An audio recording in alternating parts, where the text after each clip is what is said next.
Welcome back to the Scale Smart podcast. I'm your host, Jacob, and also the CEO and founder of NetScale Growth.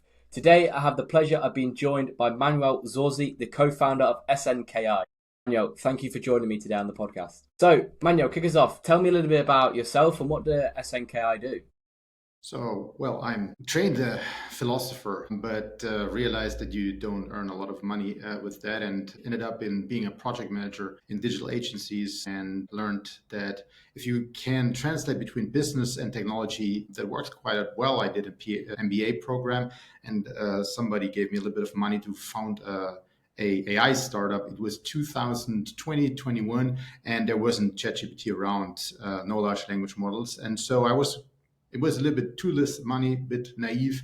And so I ended up joining an AI company, London-based AI company, and where I learned how these things really work. And I thought when ChatGPT arrived, hey, come on, let's do what I did before, agency business with large language models.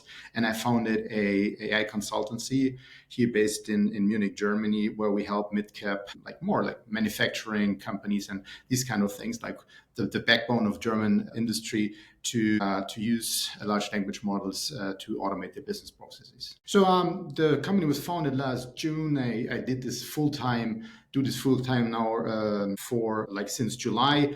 And so it's not that long. I did it, tried it out a little bit as a side hustle before. And I mean, as always, starting a business, sales is the most important thing. And finding product market fit or service market fit in our situation, coming up with a service offering that like clients are interested in and understand and like to buy. That's the most important thing at the beginning. And so we were lucky. We found one big client. I mean, I'm part of a family of businesses. So my former bosses from the agency where I worked in, like we co-founded this as a consultancy AI consultancy wing of the agency business. So the sales pipeline is filled from there. But anyway, I need to convince people to use also AI services.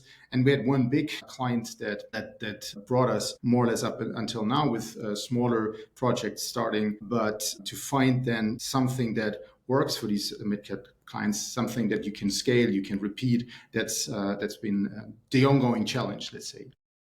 And obviously, being a startup yourself, obviously sales being one of the most important things. How have you found finding clients being a new company, and how do you feel you're going to progress, and what are some of the things you've got planned to be able to scale the business?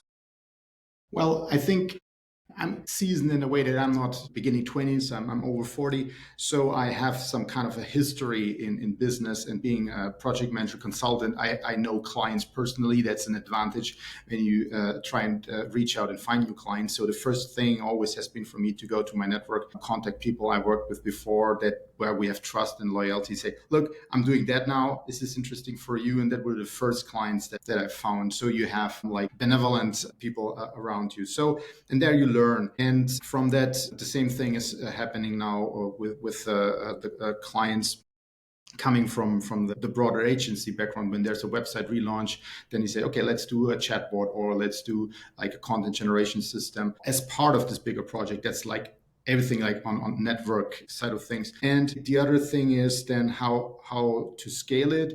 Now building kind of a brand. That means that I try to go out now and like show my expertise on social media and so on. We just started also co-founder and I to create some videos. We did a webinar yesterday for the first time, and another idea is to do some advertising. There was a radio station who approached me, and we did some clips that will go on air next week. So it's just experimenting, is looking for opportunities and see what works. It's not very strategic at this point in time, like Alex Hormozy, which I really like, say focus on one thing, but then the other thing is like, okay, but how do I decide to which thing to focus on if I don't have a clue which works best for me? So I'm at this stage of trying out which kind of outreach or like more the content marketing side of things works best, and then put my basket in that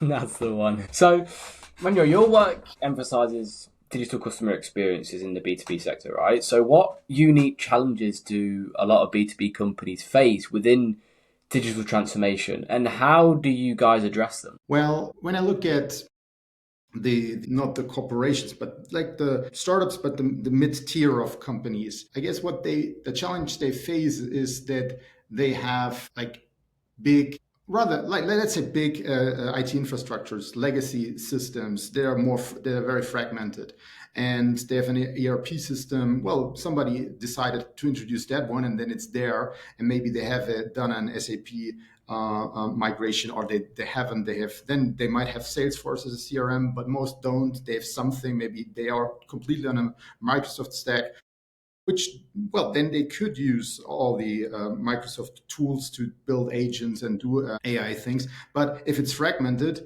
to put data from one system to the other and to harmonize processes and to build on this, that's quite a challenge. Having the idea of, I want to do something with AI, and being able to build a prototype and to roll it out, that's the huge gap. And what we do is we try to develop a framework or like software solution that like fits into these fragmented infrastructures, where we can get data out of any system, store it, harmonize it in a way, transform it with AI, and then put it in the other system to be kind of a middleware in between, and this in an efficient way without a month of developing, but using AI also for coding to be able to do this quite efficiently. And how do you integrate AI and emerging technologies into your guys' strategies to make sure they enhance the client outcomes? So let's take an example. So imagine you're a B2B company. You have a website, which is outdated. You want to have a new one. So you have and then you go to our like mothership, the agency. You do like a website relaunch, but then you have all the content that needs to go from one system into the other. And you want to have a chatbot, but you need to feed it with good data. So what we do is we say, okay, you can't do that manually, but what we can do is we scrape all the data, we extract all the data from PDFs that are there. We look into like, do you have a product information system, and we pull that, and then we use large language model to look at this data, to structure this data, to have this all in a relational or document database, and then build like agents on top of it that then use the data, create new content, or just migrate, put it from format A to format B, and then transform it into a format that the new content management system can understand, and then push it there. So you have this thing where poor trainees or working students were copy pasting content from one part of the other, spend weeks. That we eliminate this and use AI to facilitate this process. And what are some of the biggest misconceptions company have when integrating something like what you guys offer into their companies? Well, I mean, like always, technology is complex, and AI is just a technology. And so the idea of, can't AI do that easily? No, it's not easy. The thing is that I only can tell an AI to do, a large language model to do what it would do if I understand it. So I need to you need to do a good prompt is like a good briefing to a person. So first of all is that they need to take the time to tell me what the problem is that they want to be solved. Then we need to work on to build like a pipeline or process to tell an AI how to solve the problem. And then we need to all to do the plumbing of integrating data to make it work. So I would say the misconception is that AI is there, everything is easy. It's just a software development project like any other. Maybe it's faster in some parts of it, but it is still software development. And I think it goes hand in hand with adapting to a different technology and also bringing on an employee, right? You just made a good point there. The AI is only as good as the information that you feed it, and it's only as good as you make it. And it goes like that when you're hiring staff or bringing someone else in, is they're only going to be able to learn the information that you give them, and you can't expect someone to know something which you don't know how to teach them. And it's one of the mistakes which I made when I started my first business, was that I employed someone to do a task which I didn't even know what to do or how to do it. So when they were coming to me with problems, I was like, I don't know. I don't know how to fix it. I thought that's what your job was. So it's always making sure that you actually understand the AI first, or the employee, or whoever it is, before anything, because problems will occur. It's natural within any business, whether it's a human, whether it's AI, whether it's anything. There's always going to be problems. But if you don't know how to fix that problem, then that's when things start getting a bit.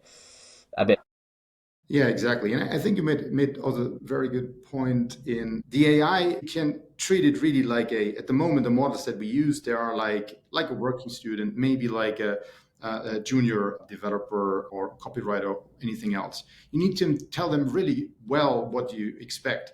And it's exactly the same if the briefing needs to be good. So if you want to have a good design, you need to tell the designer what you want. You don't need to know how to do the design, but you need to describe the outcome that you expect. And that's the same here. And as the AI large language models, they don't really learn if we use them in workflows in that sense. You need to do it right the first time, more or less. So you need to collect all the information and then send it, and then you get an outcome. You can iterate over it, but in a way, it's always a new fresh start for the model when you send an API request. So you need to be really good to and like understand which information is necessary to do the job, and that's the main process here. No matter if you work with humans or with a large language model. Where do you see the future going when it comes to AI, LLMs, humans? Where can you see it all going? Well, it's a very interesting question, and I wouldn't claim to have more insight than because I'm just using it. So, but what I think is, for me, it's better to be more optimistic or expect the progress faster than later, because adapting to it will be tough anyway. So what I see the models they are capable of a lot of things, and they are better than I am in many things. Doing research, writing code, because I'm not a good engineer, but what I see from benchmarks, it's better than most engineers. It can be better than most engineers. You need to have the big picture and so on. You still need to have senior architects and all of that, but it gets better and better. So if we look at the progress that has been made over the last 3 years, and if it goes on like that, well, you can't expect it, but or can't be sure about it, then many jobs can be automated. And we don't know what happens, how societies will react, how the economy will react.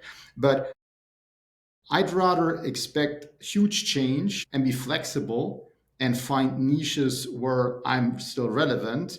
The interface between humans and machines is one part that I think. Then saying, "Oh no, these machines are stupid. They're just predicting the next token. I don't have to be scared about it." So I expect a complete transformation of how we do things, and robots coming in. I expect that this will also be in the real world, not only in the digital world. But on the other hand, I'm optimistic because these transformations have happened before. If you look at electricity or computers in general, the internet and so on, we found ways to keep ourselves busy and do things. And usually things don't move that fast than we expect them to do, so which is good. And we will find ways to deal with it. I'm not scared about the end of the world and AI will kill us all. I don't think so. I don't know why. I'm very that's I don't believe that, but I believe that the world will be very different place in the next 10 to 30 years. And what are some of the goals you've got for the company over the next 12 months? Obviously, starting it properly in June, you're coming up to nearly a year in the business. What's the next year look like? So at the moment, yeah, we try out things. What marketing is concerned and how we do things. So we grew the team from one like 9 months ago to five. So it's like establishing a way of work, but especially validating the business model, validating our approach, the value proposition, and all of that. And I'm finding things that can be repeated successfully. That's what I learned in the past startups, is that if you can be very happy if you can do things once successfully, twice, 3 times, but it gets really interesting if you can repeat it predictably. That's for the next, let's say, 12 to 15 months, is find out like a service offering that we can repeat predictably. And if people wanted to reach out, Manuel, find out a little bit more, where's the best place for them to do that? Well, on LinkedIn, you will find me, and we have launched our website snki.io just last week, so there's also a good place to find us. Amazing. Well, Manuel, thank you so much for joining me today. I really do appreciate you coming on.